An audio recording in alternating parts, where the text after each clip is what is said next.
Hey there, everyone. It's Gigi Sober Sun, and in keeping with our tradition of anonymity, you are seeing the top of my head and my new fresh haircut. How you like that?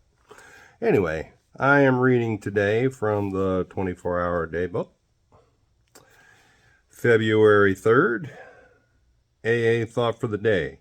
By drinking, we escaped from boredom for a while. We almost forgot our troubles. But when we sobered up, our troubles were twice as bad. Drinking had only made them worse. In AA, we really escape boredom. Nobody's bored at an AA meeting.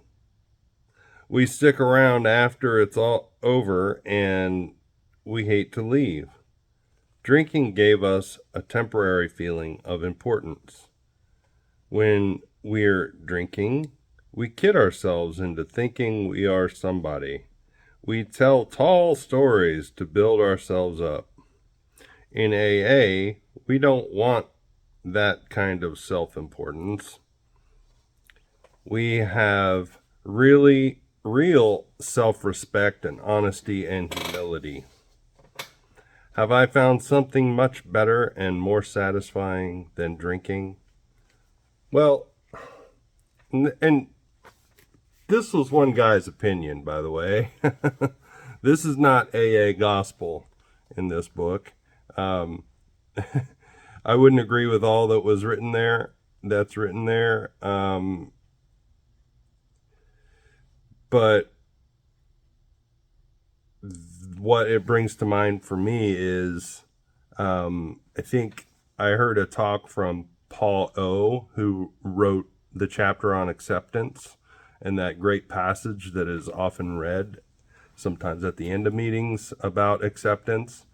And he talked about, it might have been in the earlier in his story in the back of the big book where it talks about how his amazing magnifying mind, when I focus my amazing magnifying mind on all the bad things in a meeting, that's a terrible meeting. If I and I oftentimes will find myself, like, especially if somebody reads how it works, if it's if it's the group's tradition to read how it works at the beginning of the meeting. I was in a meeting the other day where the guy was just reading it like it's not a freaking mind-blowing passage from the big book about how it works.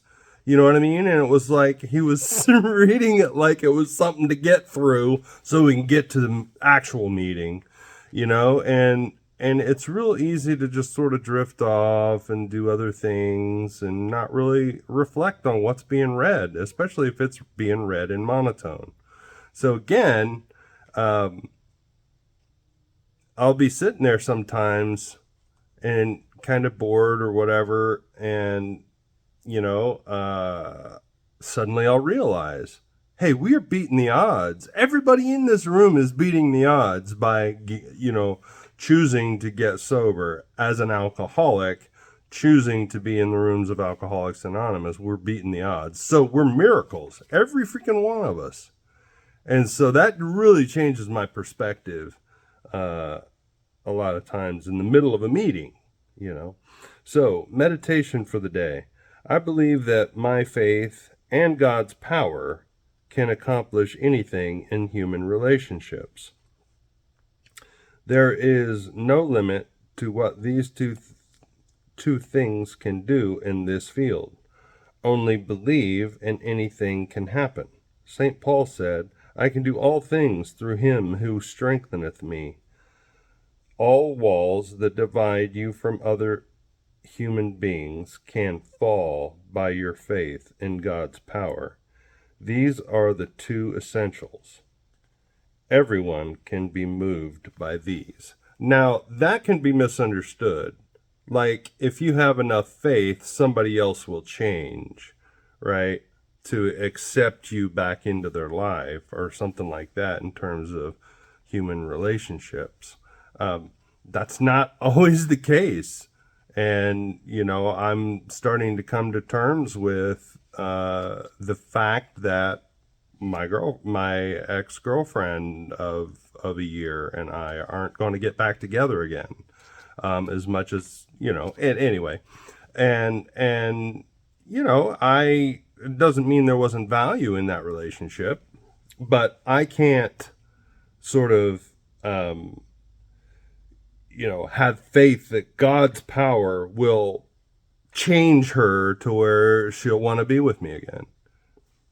That's not rational. And that's just where I am right now, of course. I might say something different. That passage might hit me differently at another time. So, page 552 in the back of the big book. It's a story. It's not the basic text of recovery, but it's important for a lot of people. It talks about how to get over resentment. Pray for that person for 7 days. And what happens is, and what I've experienced in my life, is it changes my perspective. I start listening for things going on with that person, and it can change my perspective, especially if I'm praying fervently. If I'm just going to, that works. It can work. But I've actually had it happen in my life. I won't go into detail on the specifics, but that has actually happened in my life where it changed my perspective. I get that. That I absolutely agree with. That part of faith and God's power can accomplish anything in my heart towards other human beings. Okay, so prayer for the day. I pray that I may try to strengthen my faith day by day. I pray that I may rely more and more on God's power. And this past year and a bit, I've come to be more deliberate about my prayer time. I used to think that, I've fallen into it too many times in my life where I'll start to pray and I'll get on my knees and things like that. And then I start getting kind of, pharisaical about it, and that, I prayeth more than thou, and I start getting, taking a certain amount of pride in how often I pray and how tight I am. There's this joke by a Christian comedian from way back in the day, named Mike Warnke. He said, when things are going great, all my prayers are like, Lordeth, thou arteth so wonderfuleth, and blah, blah, blah, and he said, when things are going terrible, he said, I run into the room and I slide across the floor on my knees and I say, God, what are you doing?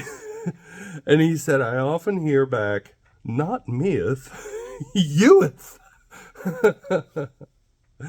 And, that's kind of the case. And so I try to, I do get on my knees and I actually bow my head down to the floor as an act of worship and surrender. And I repeat the third, the sixth, and the seventh step prayer. And also I've started adding recently the humility prayer as well. But, and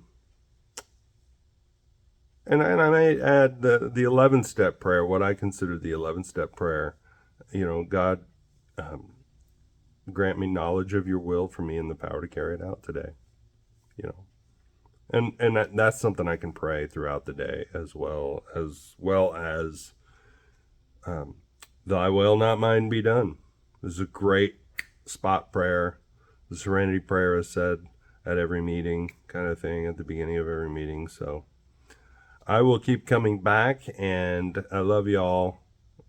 Like, share, subscribe, comment. Please comment so I know that you're out there.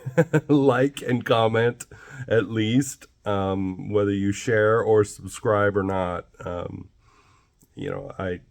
going to continue to do these, but it's nice to know that other people are watching. So remember, look up, aim up.